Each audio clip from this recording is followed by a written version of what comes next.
балдар менен иштедик. Эми бул нерсени балдарыңыздар кандай өзгөрдү? Чын менен сизди багып калдыбы, багыттап калдыбы ушул нерсени класс жетекчисине билдирип койсоңуздар, андан кийин энелер менен улантмакчыбыз. Азыр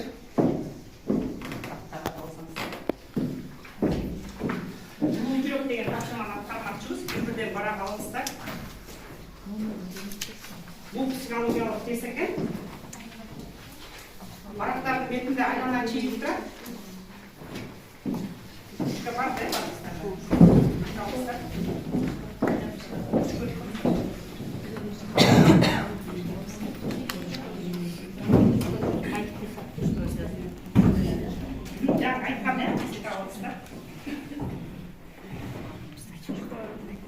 ошол айлананын ичине семьяңызда, үй бүлөңүздө канча киши болсо, ошолорду тегерекче дагы майда айланабыз. Мисалы 5 киши жолдошуңуз, анан 3 балаңыз бар болсо 5 киши деп туруп, 5 тегерек айлана сызып коет экенсиздер. Ушунун ичине. Канча киши болсо, ошончо тегерек айлананы сызасыздар.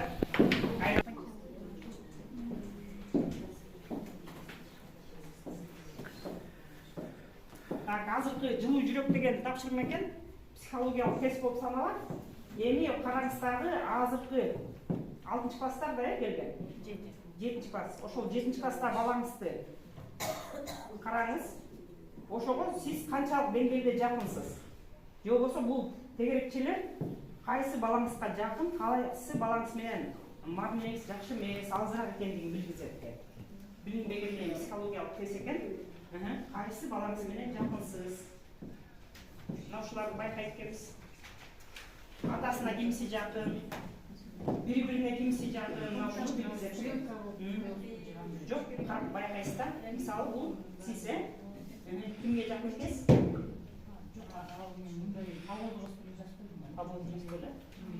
Ошону баары билгизет экен, мынакей. Могул сизби? Бул жолдошуңуз, бул балаңызга жакыныраак экенсиз. Булар сизге азыраак экен. Мына ошону билгизет экен. Байкап караңыздар, кимдиги туура чыкса, ооба ошол боюнча маалымат берип айтып койсоңуздар болот экен. Баары калышат.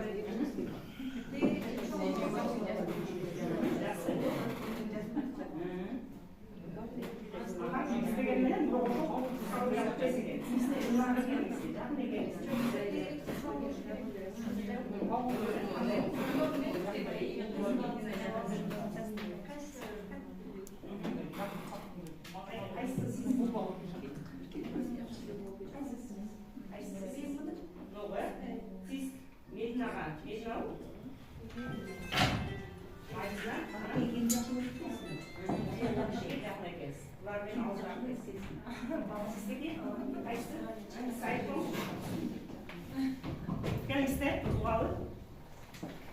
Мен бирейли тегерекчилерди чийип, анан өзүм бул балам аябай жакын да, башкача көрүнүп, анан ошого жакын экенмин. Анан кийин кичинекейлерине жакынмын. Азыр 7 класс кызыма өзүм да бир сел алысыраакмын да.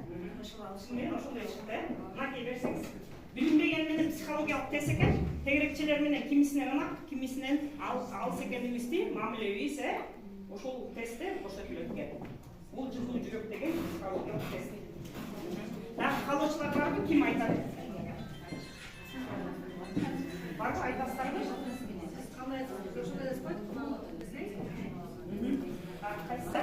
Ошондо балдарга жакын болбой калып атасыздар. Сизди ким карасаңыз?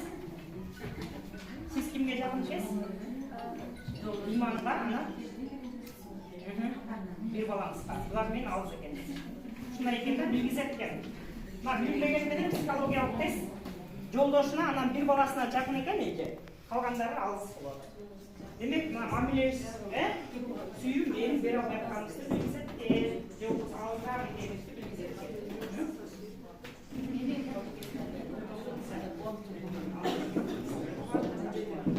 Кийинки тапшырмабызды өтөбүз.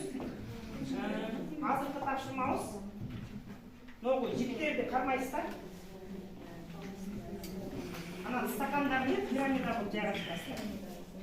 Ушул жерден алып, ортого пирамида кылып жайгаштырасыздар. Ар бириңиздер бир-бир жеп алыңыздар.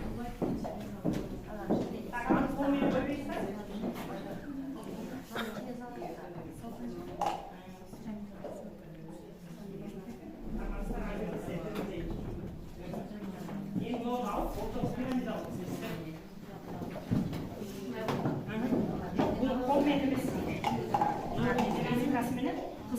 келип ошо азыркай мындай кыласың. Бирок ногу менен алып келесиң. Иштеп бүтүп койду. Азаматсыздар.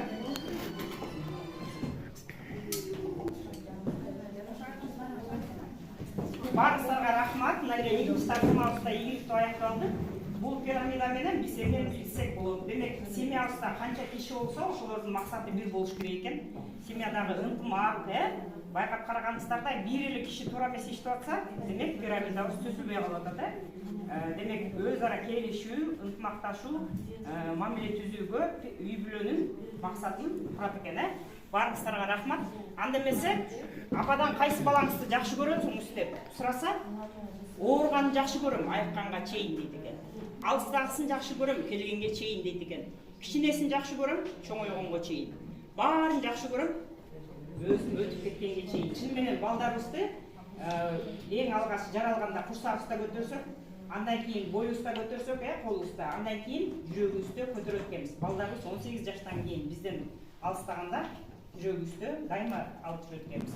Демек, эненин сүйүүсү чексиз чалкыган деңиз экендигин байкадыңыздар. Эне балага кантип сүйүү берет? Мына ошолор жөнүндө жакшы биле албай атабыз да, байкадык. Балдарыбыз менен мамилебиз кандай экендигин, канчалык деңгээлде алыс жакындыгыбызды байкадык. Эми ошол сүйүүбүздү энелер кантип беришибиз керек? Эмнелер аркылуу беребиз балага? Эмне менен беребиз балага сүйүүнү, мээримди?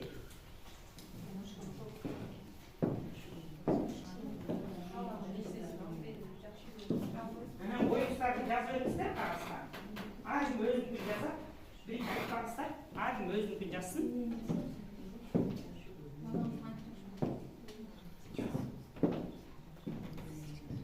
Жүрөк сүйүш үчүн эмне менен толуш керек? Биз эмне менен беребиз деп атабыз сүйүүбүздү? Балабызга эмне менен беребиз сүйүүбүздү? Жакшы көрүү менен беришибиз мүмкүн, эркелетүү болушу мүмкүн дагы. Келиңиздер, ошолорду жүрөккө түшүрүп коюңуздар. Жүрөккө түшүрүңүз, келиңиздер. Ооба, бияка деп түшүрүңүздөр. Сиз окуп коюп анан түшүрүңүз. Адамды чексиз сүйүү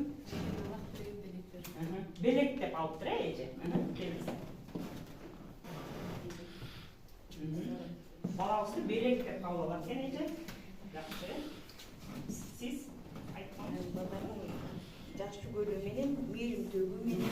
Мээрим берет экен, эже. Мээрим берет экен. Жакшы көрүү, эркелетүү, мээримдүүлүгү, жакшы сүйлөө, жакшы жагымды көрсөтүү, жакшы мамиле. Демек, жакшы мамиле дегенди кошту, эже андан тышкары жакшы мамиле дегенди кошту. Сиз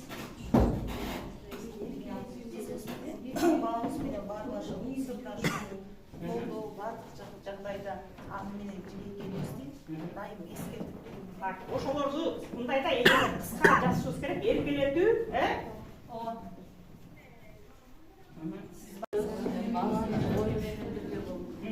баланын оюн колдоо экен, эженики. Баланын оюн колдоо. Келиңиздер, мындан сырткары дагы эмнелерди кошсок болот? Мээрим дедик, жеке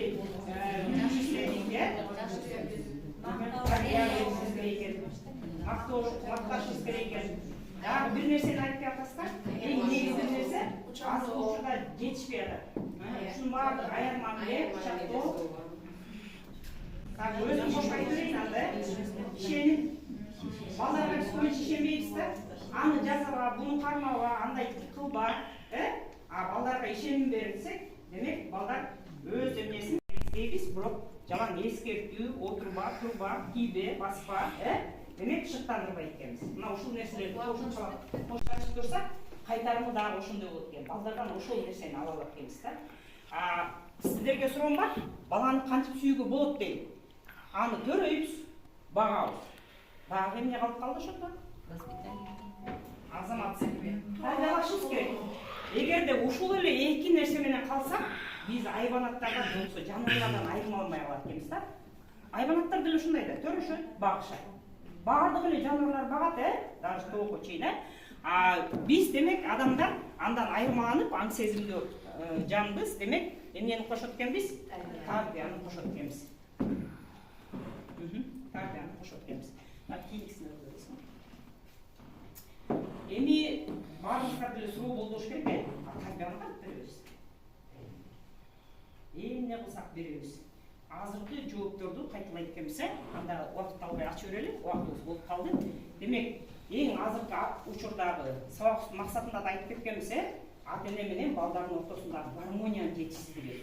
Балдар бизден алыстагандай болуп атат, демек сүйүү, мээрим жетишпейт экен. Жеке үлгүбүз көп нерсени биз өстүрө эмес жазып алып, балдардан талап кылабыз. Андан кийин жоопкерчилик болуш керек экен. Семья кургандан кийин ата дагы, эне дагы балдардын тарбиясына жоопкер экен. Андан кийин ишеним, азыр эле айтып өттүк. Демек, эмне кылышыбыз керек экен? Балдарга көбүрөөк ишеним беришибиз керек экен. Контролдошубуз керек. Бул контроль деген эч эме кылбай өмүр бою боло берет. Байкап карасаңыздар, үйлөнүп, жайланып кетсе дагы эмне кылып атасың, кандай жүрөсүң, кандай болуп жүрөсүң. Демек, контролдо эткенбиз. Андан кийин колдошубуз керек экен, жана шыктандырышыбыз керек экен. Мына ушул нерселерден сиздер айтпай кеткен нерселерди баса белгилеп, жакшылап көрүп алышыңыздар керек экен. Ишеним жана колдоо, шыктандыруу дегенди тарбия процессине кошолу. Сиздерге сунуш. Анда эмесе баланы кантип сүйүп тардоолоого болот десе, демек биз дагы пирамида түздүк, же болбосо пирамидабыз. Кеңеш да сиздерге. Балаңыздын айткандарын көңүл коюп, чыдамдуулук менен өз оюн бузбай уга билишиңиз керек. Демек, баланын ою менен дагы эсептешишибиз керек деп азыр айттыңыздар өзүңүздөр, мынакей ушул нерсе негизги нерсе экен. Балаңыз менен жумшак, мээримдүү, сый көрсөтүп сүйлөшүңүз керек экен. Оройлукка, сөгүнүүгө же болбосо кекетип сүйлөгөнгө өзүбүзгө жол бербешибиз керек экен. Андан кийин жазалоодо аны кемсинтпей, кадырын, баркын сактап, анын ойлоруна ишеним көрсөтүүнү эсиңизден чыгарбаңыз. Тарбиялоодо ийгиликке жетүүдө ата-эне ар күнү баласы үчүн үлгү болушу керек экен. Жеке үлгү деген ушул экен. Кетирген каталарыңызды мойнуңузга алып, туура эмес кылган жоруктарыңыз, аракеттериңиз үчүн кечирим сурагандан да уялбашыбыз керек экен. Кээ бир учурда болуп калат, баланын көзүнчө өзүбүз деле ката кетиребиз, бирок ошол учурда мен чоңмун да деп кечирим сурайбыз. Демек, кечирим сурагандан уялбашыбыз керек экен. Өзүңүзгө, башкаларга карата баа берүүдө дайыма адилеттүү болушубуз керек экен. Мынакей бул сиздер үчүн кеңеш болду. Анда эмесе азыркы тапшырмабыз убада көнүгүүсү. Сиздер ушундай сабактарыбызда эмне ушундай иштейт экенбиз. Бүгүндөн баштап балдардын жаман жактарын көрбөйм деп көзүбүздү жабабыз. Рахмат. Бүгүндөн баштап жүрөгүмдөн мээрим сүйүү чачам деп жүрөгүбүзгө кол үстүгө коелу. Бүгүндөн баштап балдарымды колдойм деп кол үстү көтөрүп коелу. Азаматсыздар. Бүгүндөн баштап балдарымды чын дилимден жакшы көрөм. Азаматсыздар. Оодабызга туралы, Рахмат барыңыздарга. Билим алуусуна шарт түзүп берем. Жана мен бактылуу ата-энемин дешибиз керек экен. Балдарыбыз кайсы учурда бактылуу болот? Биз бактылуу болгондо жаңы эскертпедикпи? Жүрөктөн эмнени чачсак балдар ошону алат, ошону гана сиңирет экен. Биз жүрөктөн демек эмне чачышыбыз керек экен? Мээрим жана сүйүү чачышыбыз керек экен. Баарыңыздарга рахмат. Жыйынтыктоо максатында балдар гүлгө окшош болушат экен. Гүл жарык жана жылуулук алыш үчүн күнгө бурулган сыяктуу. Балдар дагы ата-энеден сүйүүнү эңсеп, аларга ыктап турушат. Ошондуктан биз балдарды жан дүйнөсү менен сүйүп, мээрим төгүүдөн чарчабашыбыз керек экен. Демек